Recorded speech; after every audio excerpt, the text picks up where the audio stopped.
নমস্কার বন্ধুরা, চলে এসেছি আর একটা ভিডিও নিয়ে। এবং যেরকমভাবে বলেছিলাম এর আগে যে এই ভিডিওটা একটু অন্যরকম হতে চলেছে, তার কারণ এই ভিডিওটাতে আমি একটা গোটা জার্নিকে তুলে ধরার চেষ্টা করছি।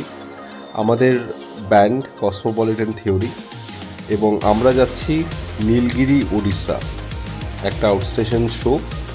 আর এই হলাম আমি, পুরো ব্যান্ডকে সাথে নিয়ে আমি চললাম আমার ডেস্টিনেশনের দিকে। এবং 14 তারিখে আমাদের প্রোগ্রাম ছিল, সো 13 তারিখেই আমরা জার্নিটা স্টার্ট করেছিলাম। সবাইকে এক এক করে পিক করে সুন্দর করে সবার বাড়ি থেকে সবাইকে নিয়ে ইনস্ট্রুমেন্টস নিয়ে আমরা বাই রোড চললাম উড়িষ্যা। এবং এই জার্নিটা চলাকালীন আমি ছোট ছোট করে ভিডিও ক্লিপ আমি অ্যাকুমুলেট করার চেষ্টা করেছি যতটা সম্ভব। আমার মতন করে আমি আমার মেমোরিজে রাখার জন্য আমি এখানে ভিডিওটাকে আমি আপলোড করছি এডিট করে। আপনাদের যদি এটা দেখে ভালো লাগে তো নিচে কমেন্টে জানাবেন। আমাদের এই জার্নিটা খুব ইন্টারেস্টিং ছিল। আমরা মোটামুটি 13 তারিখে দুপুর বাড়ি থেকে রওনা হলাম।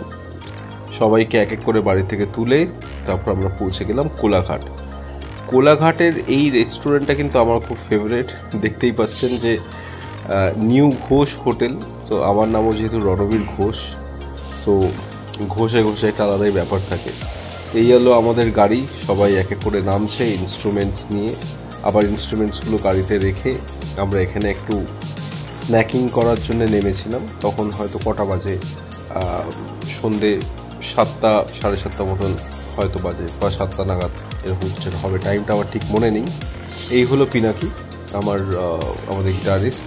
ওদিকে পাপাই আর আদি ছিল, এই যে এরা দুজন, একজন গিটারিস্ট একজন বেসিস্ট, আর এই আমি আবার।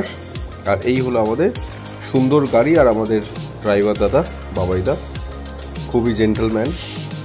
আর এই হলো new Ghosh hotel and restaurant. এখানে কিন্তু একটা অ্যাডেড ইনফরমেশন দিয়ে দিই, এখানে কিন্তু সকালবেলা কিন্তু খুব সুন্দর কচুরি পাওয়া যায়। আমি অনেকবার খেয়েছি।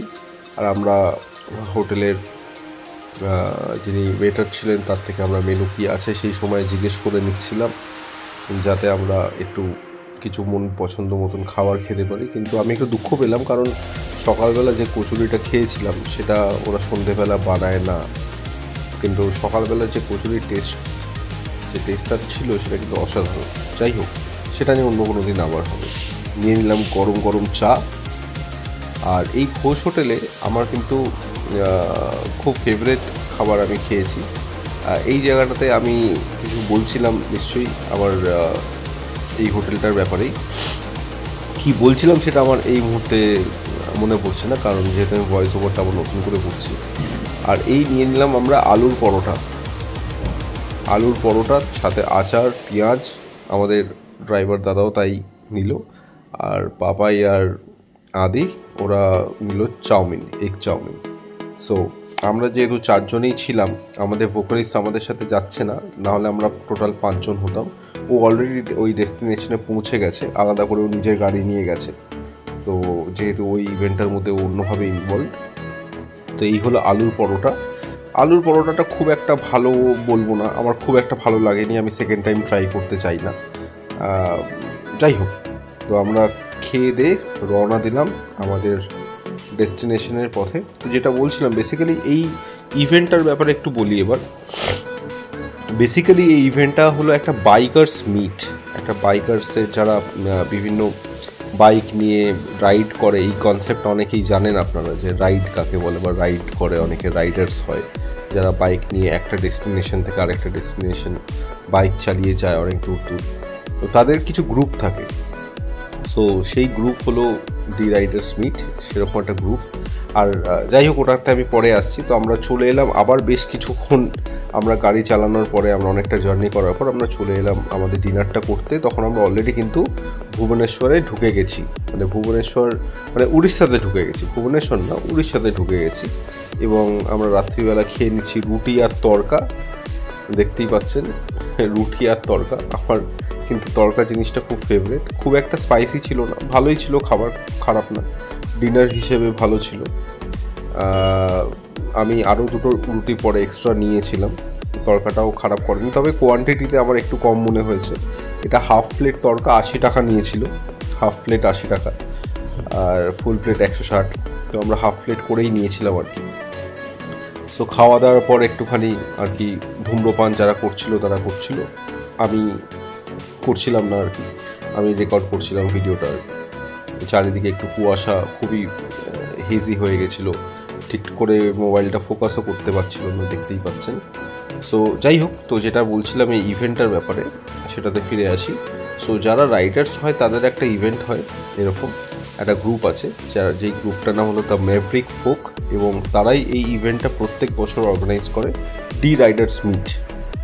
তো এটা ডি রাইডার্স মিট ভলিউম 4, আমরা প্রত্যেক বছরই এই ইভেন্টটাতে পারফর্ম করতে যাই। এটা আমাদের 3 নম্বর বার আমরা যাচ্ছি। আর এখন দেখতে পাচ্ছেন যে ভীষণভাবে আমরা ঘন কুয়াশার মধ্যে পড়েছিলাম, চারিদিকে এতটাই ডেন্স কুয়াশা, সব ফগ লাইট দিয়ে দিয়ে সব গাড়িগুলো যাচ্ছে। কিছু কিছু জায়গায় একটু হালকা কুয়াশা, আবার কিছু কিছু জায়গায় খুবই ঘন কুয়াশার মধ্যে দিয়ে আমরা যাচ্ছিলাম আর কি, খুব স্লো ড্রাইভ করতে হচ্ছিল। লোকেশনটা মোটামুটি একটু কি বলবো, মানে একটু ইন্টেরিয়ার একটা, মানে একটা এমন একটা লোকেশনে যেখানে খুব একটা ক্রাউডেড কিংবা খুব একটা জনবহুল বসতি ওরকমভাবে নেই আর কি। সো এই জার্নিটা এইখান থেকে শুরু করে কিন্তু জার্নিটা বেশ একটু কি বলবো, মানে একটু বেশ একটু এক্সাইটিং ছিল, মানে হালকা করে, মানে এরকম ফগ সারা রাস্তা, বেশ একটা গা ছমছমে একটা ব্যাপার মোটামুটি ফিল করছিলাম এরকম একটা ধোঁয়ার মধ্যে দিয়ে।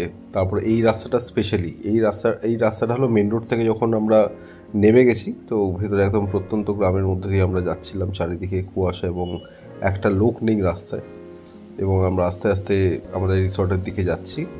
আর ফাইনালি আমরা আমাদের রিসর্টে পৌঁছালাম। আর এই হলো সেই রিসর্ট, KR রিসর্টস পান্থনিবাস, সরি। আর এই যে দ্য ডি রাইডার্স মিটের ব্যানারিং করা রয়েছে, এবং এখানেই হবে আমাদের প্রোগ্রাম। নেক্সট ভিডিওতে আমাদের প্রোগ্রামের বাকি স্কেডিউল বা আমাদের টোটাল আমরা গিয়ে কী করেছি এবং কিভাবে প্রোগ্রাম কখন কি স্টার্ট হয়েছে কি না হয়েছে, টোটাল আবার একটা ব্লগ আরও 2 বা 3টে হয়তো পার্টে আমি সবার সামনে তুলে ধরবো। যাই হোক, ভালো থাকবেন।